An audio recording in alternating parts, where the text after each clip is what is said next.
you can't afford anything else, and what they feed you is just pathetic. Like we're like a machine, and they're feeding us garbage, and they want us to perform well, right? It doesn't work.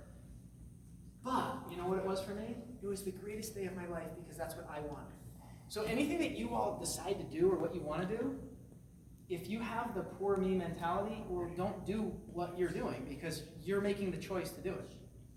Does that make sense? At the end of the day, no matter where we are or what we're doing, it's your choice. So because I wanted this, it was my choice to do it. It didn't matter where I was going to go. I was going to have the right attitude when it happened. Because as long as I had a jersey, cleats, a bat, and I'm on the field, it's up to me to perform. So I go to Lansing, Michigan, and I'm living in another host family's house, super nice, no air conditioning again. I don't know why, host families that don't like air conditioning in the middle of the summer, it's fine. And I lived in a basement, I had no car, and I was making $850 a month and doing all those things that I said. And if you put the toilet paper on wrong, she got really upset. Just saying.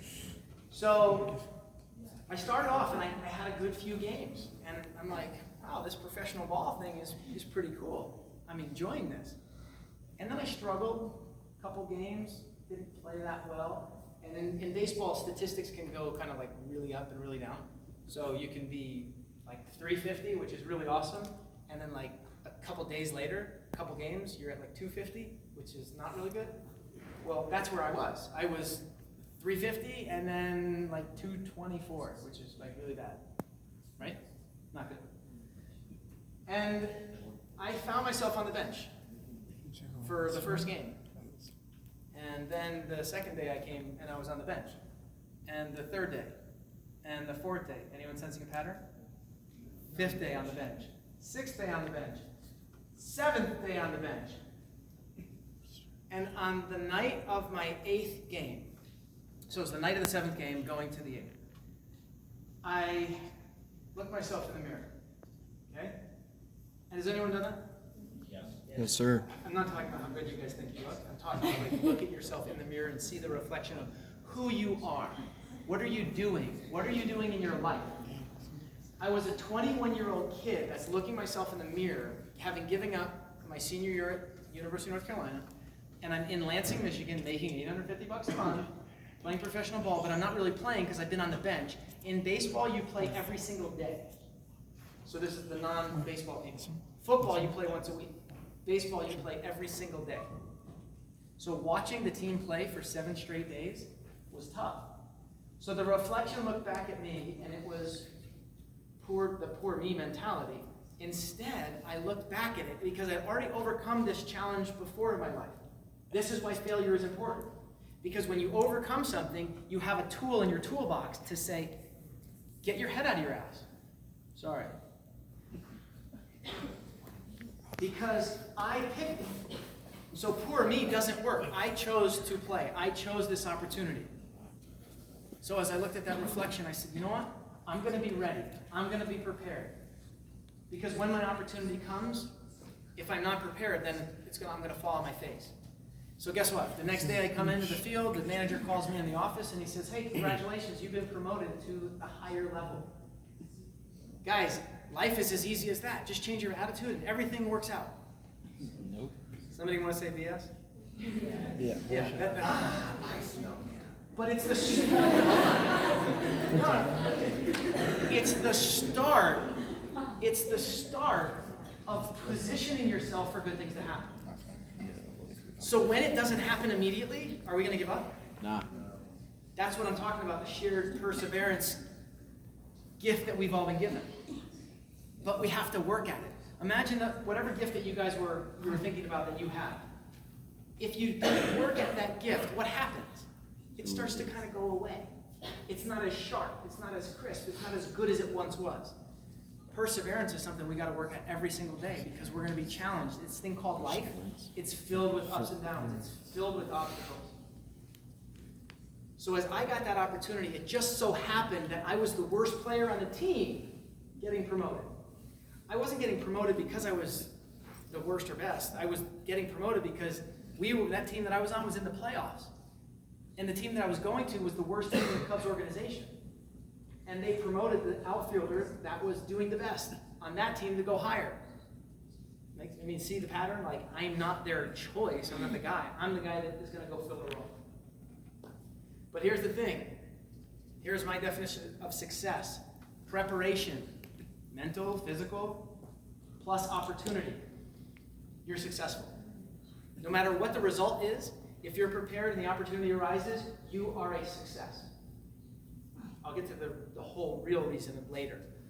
But when I got promoted, I was mentally prepared, and I was just being given an opportunity. So I went down to Daytona, knowing what the situation was, but they didn't care, because I was on the field, I was going to get to play. First few games, I got off to a good start. The 5th game, I led off the game with a home run. Second inning, I got up, I hit a triple off the right center field wall. Third inning, I didn't get up. The 4th inning, I got up with a bunt base hit down the third base line. I got up again in the 4th inning, I hit a ball off the right center field wall for a double. I was standing on base with a Cycle.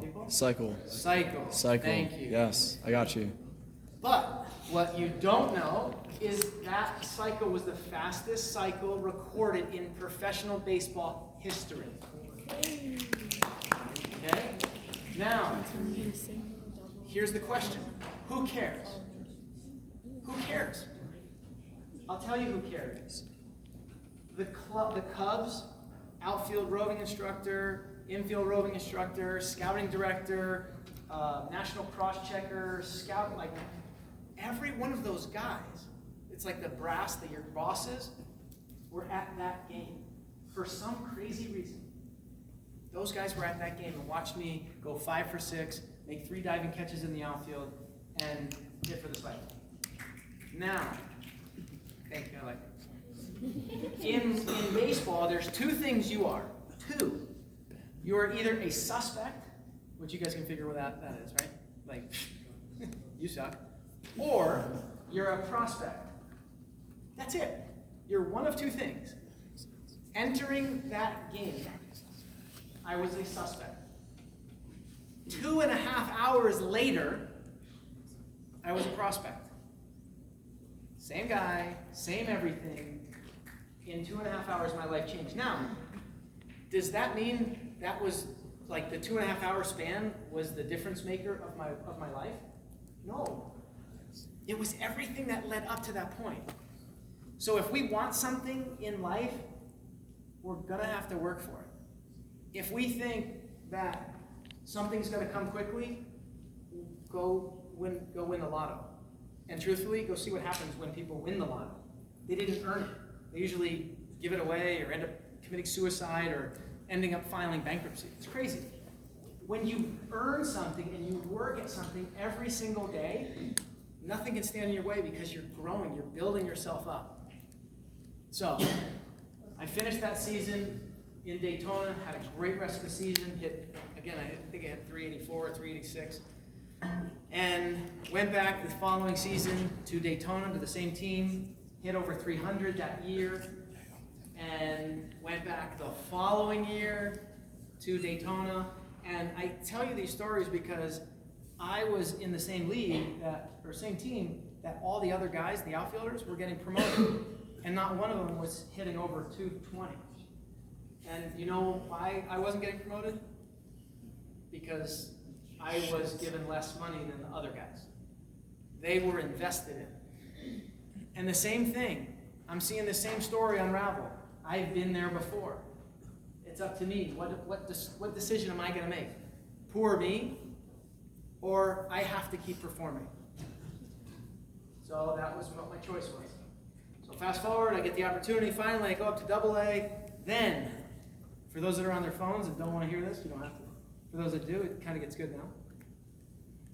Then my life changed forever. And I'm going to tell you, forever.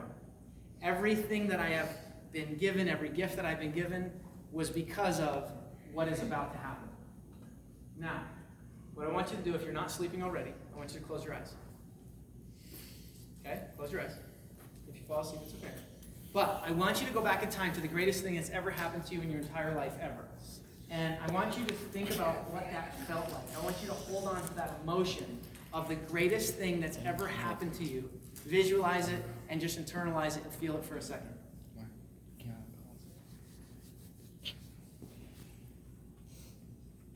Now, keeping your eyes closed, I want you to go back to the worst thing that's ever happened, the most challenging, most sad.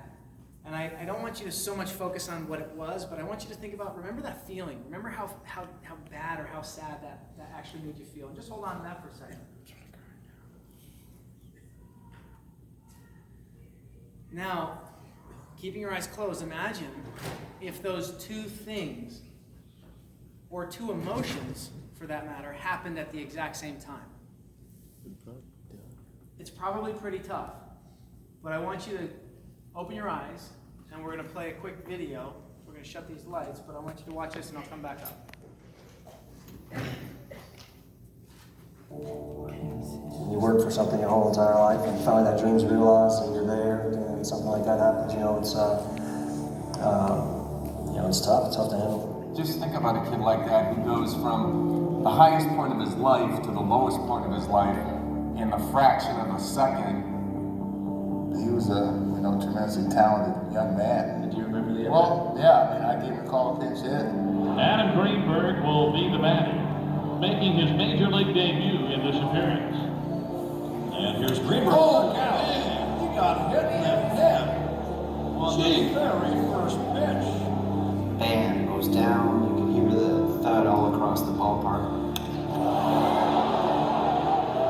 I grabbed my head instantly because I really felt like I was holding it together. This was before the concussions became a major story in sports. Back then, a concussion, no one really thought twice about it.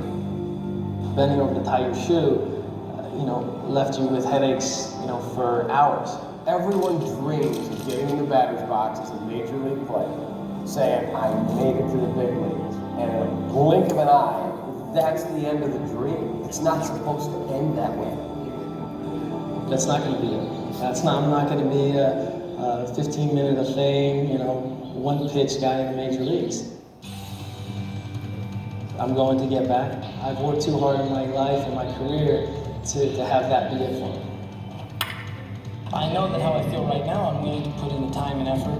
I'm going to come down here to South Florida. I'm going to train with my guy this offseason and be ready for spring training. That's what I know. He didn't get a chance to use his skills. He didn't get a chance for anything. He barely could dunk. My name is Matt Liston, and as a lifelong baseball fanatic, I want to see Adam get that next shot at the majors. One at-bat for Greeny. Come on now, believe in the dream. One at-bat for Adam Greenberg. What are his chances of getting that major league at bat? At this point, it's going to be tough. Boy, it would be a 1,000,000 to 1 shot. But you're saying there's a chance. Fans have started a movement to bring it back to home plate. This is gaining momentum online. People are signing this online petition of 17,000 people now. It's really gaining some steam. How far would you go to help a total stranger get a second chance? I would be willing to give up one of my at-bats. Oh, heck yeah. I'd lobby for him. That would be the real dream come true to have that opportunity. I want to introduce David Sampson. David is the president of the Miami Marlins baseball team. Adam, we'd like to sign you to a one-day contract. And if you come to Miami, we're going to put you in uniform and you're going to be a member of our team on Tuesday, October 2nd against the New York Mets. And believe me, you're going to get one at-bat. So get ready. I'm ready to play. I'm going to give it a great at-bat. That I know for sure. If it's 1 pitch or 10 pitches, this is all worth it. What do you think of that? I think that's awesome. I'll be standing right there on the top step, too.